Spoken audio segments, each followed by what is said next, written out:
Assalamualaikum warahmatullahi wabarakatuh. Halo semua, namaku Diana Putri Awalia dengan NIM 2280200018. Aku dari jurusan Pendidikan Fisika kelas A 2020. Pada video kali ini, aku melaksanakan tugas Project Citizen untuk memenuhi tugas pada mata kuliah Pendidikan Kewarganegaraan yang diampu oleh dosen pengampu Bapak Iqmar Nurrahman MPD.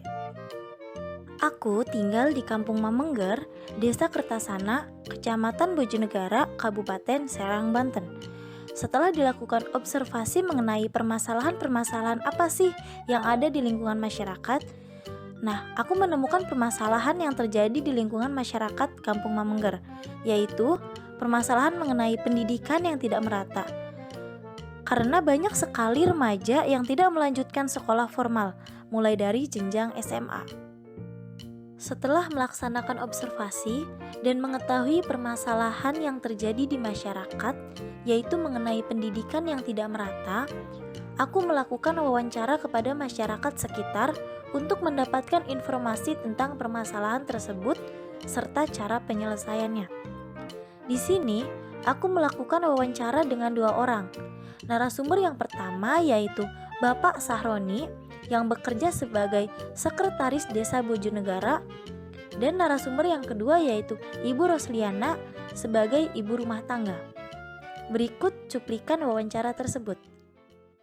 Bismillahirrahmanirrahim. Assalamualaikum warahmatullahi wabarakatuh. Waalaikumsalam. Sebelumnya saya mohon maaf karena telah mengganggu aktivitas dari Teteh dan juga Bapak. Izinkan saya memperkenalkan diri. Nama saya Diana Putri Awalia. Saya dari mahasiswa jurusan Pendidikan Fisika Universitas Sultan Agung Tirtayasa. Tujuan saya di sini, saya ingin mengetahui mengenai permasalahan pendidikan yang ada di dalam kehidupan masyarakat, khususnya di kampung ini, yaitu Kampung Mamengger. Ya. Sebelumnya boleh saya tahu nama Teteh dan nama Bapak? Boleh Teh, nama Teteh? Ya, bismillahirrahmanirrahim. Assalamualaikum warahmatullahi wabarakatuh. Waalaikumsalam warahmatullahi wabarakatuh. Perkenalkan, nama saya Rosliana, biasa dipanggil Elin. Pekerjaan yaitu advokasi. Untuk Bapak, dengan Bapak siapa? Dengan Bapak Sahroni. Untuk pekerjaannya apa Untuk ya Pak? pekerjaannya itu kita di desa sebagai sekretaris desa dan PNS. Gitu. Iya, Pak. Baik, Teh dan Bapak langsung saja ya. Iya. Untuk pertanyaan yang pertama, menurut Teteh dan juga Bapak, pendidikan itu apa? Silakan Dari Teteh dulu boleh. Kalau sepengetahuan Teteh ya, pendidikan itu sebenarnya kalau dari segi pendidikan suatu jenjang atau tingkatan kan, mulai dari usia sekian sampai usia sekian itu pendidikan.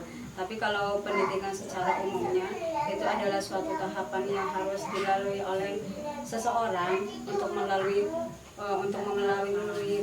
berbagai tahapan agar dia itu menjadi benar, menjadi baik, dan menjadi orang yang istilahnya cerdas dari segi apapun, baik dari segi spiritual, dari segi emosional, dari segi sosial, maupun dari segi material gitu, ataupun finansial. Terima kasih Teh atas jawabannya. Untuk Bapak, menurut Bapak pendidikan itu apa? Dan Ya, bagaimana? ya mungkin kalau menurut saya pendidikan apa yang disampaikan oleh adik itu mungkin itulah pentingnya pendidikan supaya kita juga bisa menghargai orang, menghormati orang. Gitu. Dengan adanya pendidikan kita juga bisa dalam arti nggak terlalu sama orang itu sembrono, gitu, nggak terlalu sombong. Karena dia tuh punya pendidikan itu untuk menjamin kita sebagai akhlak budi pekerti itu dengan adanya pendidikan. Tanpa pendidikan mungkin orang nggak seperti itu. Udah cukup aja gitu aja. Baik, Kak, terima kasih. Menurut Teteh dan juga Bapak, pentingnya pendidikan di dalam kehidupan bermasyarakat itu apa sih gitu? Apakah ada pentingnya atau bagaimana gitu? Ya mungkin sangat penting kan. Yaitu tadi untuk kita bisa menghargai orang. Itu pentingnya pendidikan. Karena tanpa pendidikan kita ya seperti itu. Sama halnya dengan orang itu meremehkan seseorang karena dia itu nggak ada pendidikannya. Ya mungkin gitu aja. Iya benar, yang disampaikan sama Bapak betul. Pendidikan sangat penting. Kita mulai mengenal pendidikan sebenarnya dari anak itu lahir gitu. Kita sudah mengenalkan bahasa-bahasa sederhana maupun dari sampai jenjang pendidikan pun itu sangat penting agar kita menjadi orang yang bermoral, gitu. Agar menjadi orang yang berakhlak juga kan, tidak istilahnya tidak semena-mena dan tidak istilahnya yang disampaikan sama Bapak tidak sembrono terhadap orang lain gitu, memiliki berbagai kecerdasan terutama spiritual juga kan, istilahnya dia mengenal antara hubungan vertikal, hubungan saya dengan sang pencipta saya gitu. Betul sekali. Kita lanjut ya Pak, Teh. Menurut Bapak dan juga Teteh, tujuan pendidikan di dalam kehidupan bermasyarakat itu apa saja? Boleh dari Bapak dulu? Ya barangkali tujuannya ya sama yang udah disampaikan barangkali. Sudah dari awal sampai ke pertemuan sekian itu tujuannya ya seperti itu, untuk menjamin kita kepada teman-teman kita dan saudara kita juga kepada masyarakat untuk memberikan pemahaman-pemahaman dalam arti apa sih kehidupannya. Berarti kalau kita pentingnya pendidikan itu untuk ke masyarakat itu dalam arti memberikan wawasan yang sangat jauh gitu. Kalau menurut Teteh bagaimana? Iya, Ada tujuannya itu untuk menjadi orang yang terdidik agar kita mengetahui apa yang benar dan tidak benar untuk kita lakukan gitu kan. Jadi istilahnya dari pendidikan tersebut kita bisa memilah dan memilih gitu, antara sesuatu yang memang pantas kita laksanakan dan yang tidak pantas kita laksanakan gitu. Tujuannya itu. lanjut ya Teh. Mungkin Pak, menurut Bapak dan juga Teteh, berapakah presentase masyarakat di Kampung Mamengger ini yang menempuh pendidikan formal sejauh ini, mulai dari jenjang SD, SMP, SMA sampai dengan perguruan tinggi? Mulai dari Bapak. Kalau persentase SD mungkin boleh dibilang 100% barangkali. SD, kalau SMP ya mungkin kurang lebih antara 70-80 lah. Kalau SMA ya mungkin hanya sebatas 50-60% persentasenya. Tapi kalau jenjang ke perkuliahan itu masih sangat rendah di sini tuh. Karena ya mungkin dari segi apapun saya juga nggak paham terkait masalah pendidikan itu. Dari presentase untuk dari SD sampai SMA mungkin sangat bagus barangkali presentasinya. Kalau SD mungkin udah mayoritas lah. SMP juga dibilang ya 100% kalah, mungkin 80-70. Kalau SMA ya mungkin kalau rata-rata paling antara 50-60% gitu. Cuman kalau jenjang ke perguruan tinggi ya di situ tak kesulitannya, entah itu dari ekonomi atau dari dia kurang pemahaman seperti apa atau kurang wawasan, kita kurang berhubungan. Sementara kalau untuk jenjang pendidikan itu pemerintah sudah menjamin dari mulai SD, SMP, SMA bahkan sampai perguruan tinggi pun pemerintah saat itu sudah mampu mendukung dan menjamin kalau anak-anak kita atau orang tua kita sangat mendukung dalam jenjang pendidikan anak-anak yang masih semangat belajar. Itu aja. Kalau dari pandangan Teteh bagaimana? Iya, sepertinya benar yang disampaikan oleh Bapak itu. Kalau pendataan sih saya kurang terlalu tahu ya, karena istilahnya tidak terlalu masuk ke jenjang pendidikannya. Tapi kalau untuk persentase SD itu memang benar dibandingkan dulu dengan sekarang. SD itu kebanyakan anak-anak yang masuk SD 100% dulu semua. Kalau pengalaman dari yang zaman-zamannya Bapak gitu sama nenek-neneknya, kadang SD kelas 4, kelas 5 udah berhenti gitu, atau kelas 3 gitu. Kayak temannya Teteh kelas 3 udah putus sekolah gitu kan. Tapi kalau untuk persentase SD alhamdulillah di sini sudah 100% memadai, termasuk SMP juga. Kalau SMA ya itu 50-50 lah. Dan perkuliahan juga istilahnya masih mending lah dibandingkan dengan yang dulu. Banyak lulusan sarjana yang memang sudah sudah masuk dan sudah bekerja di jurusannya masing-masing gitu. Kalau dulu itu kebanyakan guru ya Bapak ya, kebanyakan guru. Kalau sekarang sudah ada bidan gitu misalnya gitu, sudah ada yang perguruan masing-masing sesuai jurusannya gitu. Kalau kebanyakan dulu pun guru SD, guru PAI gitu, guru agama. Kalau sekarang gurunya masing-masing gitu, kayak adik aja gitu, misalnya pendidikan fisika gitu. Kalau sekarang sesuai dengan jurusannya gitu.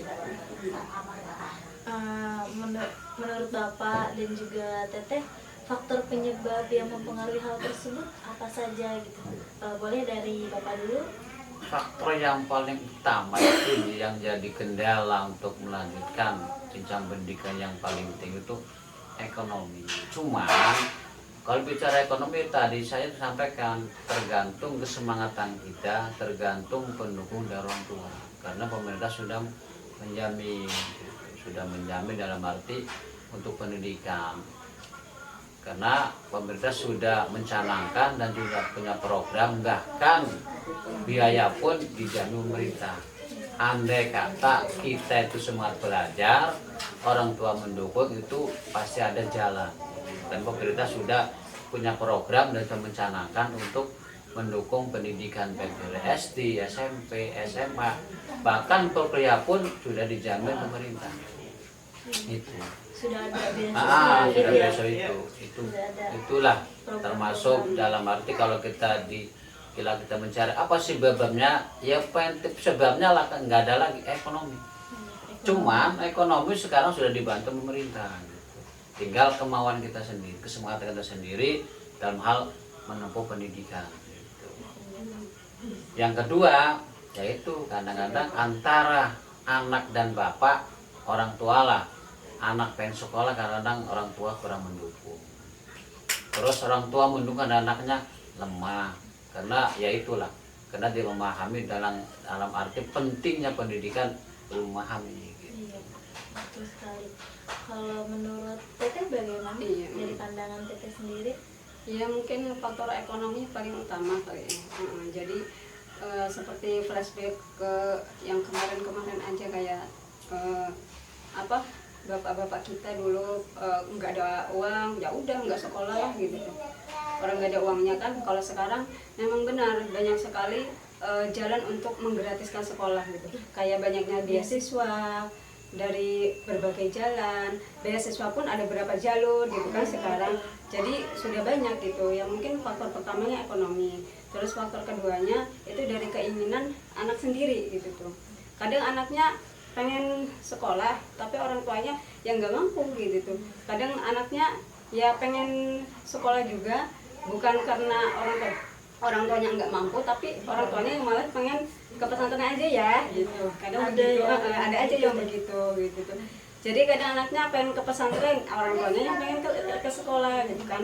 Jadi istilahnya mempunyai pandangan yang berbeda antara orang tua dan anak gitu. Untuk selanjutnya, harapan Bapak dan juga harapan Teteh untuk mengenai pendidikan khususnya di Kampung Mamengger ini apa gitu? Harapan saya sih, harapannya itu semua bapak-bapak dan ibunya dan masyarakat setempat memahami pentingnya pendidikan, harapannya. Terus harapannya juga anak-anak di sini itu memahami tentang sangat pentingnya pendidikan, karena di sini tuh sekarang tahun-tahun inilah mungkin sampai ke depan yaitu program pemerintah sudah ada. Harapannya itu semua anak-anak di sini yang masih usia pendidikan ya harusnya sih melanjutkan dalam pendidikan, baik di pendidikan apapun lah, itu mah terserah kemauan sendiri. Yang penting kita belajar dan kita mencari pengetahuan gitu. Kalau dari pandangan Teteh bagaimana? Kalau dari harapan teteh sih, harapannya khususnya untuk kampung Mangunir sendiri ya, bisa mengenal pendidikan dari segi manapun gitu, baik dari segi spiritual, dari segi sosial, dari segi material gitu. Misalnya dari segi spiritual dia memahami gitu, memahami dari pelajaran yang disampaikan oleh gurunya gitu, tentang agama gitu, tentang akhlak gitu, tentang hubungan dia dengan teman-temannya, hubungan dia dengan orang tuanya seperti apa gitu, dan hubungan sosialnya misalnya dia peduli terhadap temannya gitu, temannya nggak bawa pensil dipinjemin gitu, istilahnya kan istilahnya saling berkasih gitu terhadap teman gitu. Jadi bisa mengenal pendidikan dari segi manapun gitu, bukan hanya dia pintar dari segi akademik aja, dia pintar tapi kok pelit sih gitu kan, dia pintar tapi nggak mau ngasih contekan gitu, tapi itu beda lagi ya gitu ya. Jadi seperti itu. Baik, Bapak dan Teteh, terima kasih. Mohon maaf apabila ada kesalahan. Semoga apa yang Bapak harapkan, apa yang Teteh harapkan dapat terwujud khususnya di masyarakat Kampung Mamungger ini ya Pak ya Teh. Terima kasih atas waktu yang telah Bapak dan juga Teteh luangkan untuk saya. Kurang lebihnya saya mohon maaf. Saya akhiri. Wassalamualaikum warahmatullahi wabarakatuh. Waalaikumsalam warahmatullahi wabarakatuh. Dari observasi dan juga wawancara yang telah aku lakukan, permasalahan pendidikan yang tidak merata di daerahku ini terjadi karena dua faktor. Faktor yang pertama yaitu faktor ekonomi, dan faktor yang kedua yaitu dukungan dari orang tua. Nah, solusinya apa sih? Solusi dari permasalahan ini yaitu hendaknya remaja dapat meningkatkan minat melanjutkan pendidikan hingga jenjang perguruan tinggi. Meskipun kondisi ekonomi orang tua berada pada tingkat menengah ke bawah. Jika telah ada minat yang kuat, maka solusi pembiayaan pendidikan akan mudah ditemukan. Karena yang kita ketahui, banyak sekali beasiswa untuk menuju ke jenjang perguruan tinggi negeri. Terima kasih, semoga videoku ini dapat bermanfaat bagi kita semua. Jangan lupa like, share, and subscribe ya. See you. Wassalamualaikum warahmatullahi wabarakatuh.